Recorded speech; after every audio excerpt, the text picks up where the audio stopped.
Don't ever change. You're a sweet person. It was the message Jeannie wrote next to her photo in my yearbook.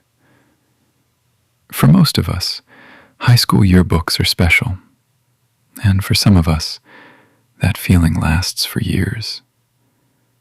I don't know how it is now, but back when I was in high school in the early 90s in Queens, New York City, we chose a day in January, 5 months prior to graduation, dressed up nicely, and had our photos taken. Then, about a month before the graduation, the school distributed the yearbooks.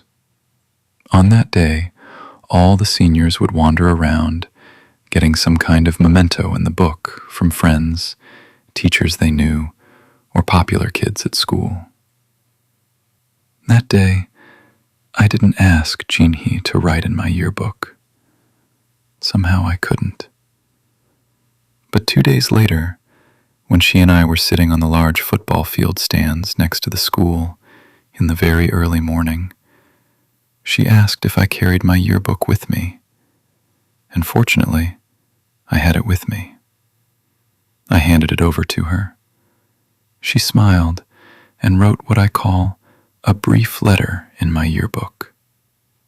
And that letter stays with me and in my heart, even until now.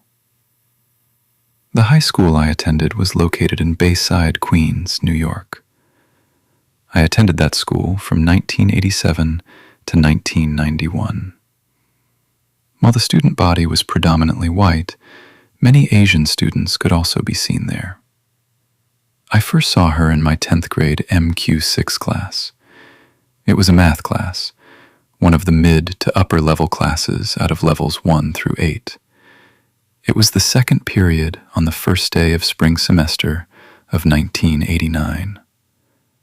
Even though I'd been living in the U.S. for nearly 5 years, I was still very introverted back then. Perhaps not because of the language difficulty, but it was the way I was. So I usually went to sit in the very back of the classroom ahead of time. That day was no exception. As soon as I sat down, I opened my bag, took out my books, and also pulled out the small sketchbook I carried for practice, part of my dream at the time to become an artist. I continued working on the still life drawing I'd started in the previous class. Maybe that's why I didn't see this one Asian girl enter. Long black hair, a white round neck shirt underneath, a white blouse over it, blue jeans, and a brown shoulder bag with long straps. Mr. Schoen entered the classroom the moment the 10-minute break ended. He was known for having a knack for making students who couldn't answer questions feel extremely embarrassed. But he was also praised for running the class very well. As soon as he entered, he began calling roll. In alphabetical order from A to Z, my name was called after quite a while. While calling names starting with J, he paused briefly and muttered to himself, Jeannie? Is it Jeannie or Jean-he? After saying this, he looked around the classroom with a slightly puzzled expression. Then, a girl suddenly stood up from the middle of the classroom. She stood there for a moment, then said, My name is Jean-he, and starting next class, you should know better as a teacher to pronounce everyone's names correctly. She spoke slowly, but in a bold and low voice, and then very slowly walked out of the classroom.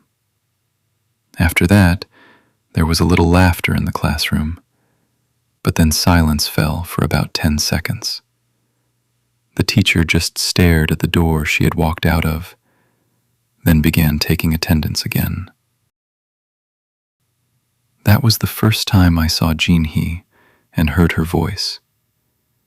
It was a day in early spring of 1989. Later, I also found out that she is in my physical education class as well, also in the 4th period French class, too. Being shy, introvert, or whatever you call it, I did not. No, I could not even try to talk to her. Sitting in the back of the class was one of the reasons, because she always sat near the front. There is one significant reason for not being able to step up and talk to her, and I will share with you in the later part of the story. Anywho, our 8-year journey of friendship and love, which began that way, continued quietly and without her noticing until we became seniors, and became turbulent and dramatic the following few years, until it reached its conclusion in Boston so quietly in the winter of 1997, just like we started the relationship back in 1989.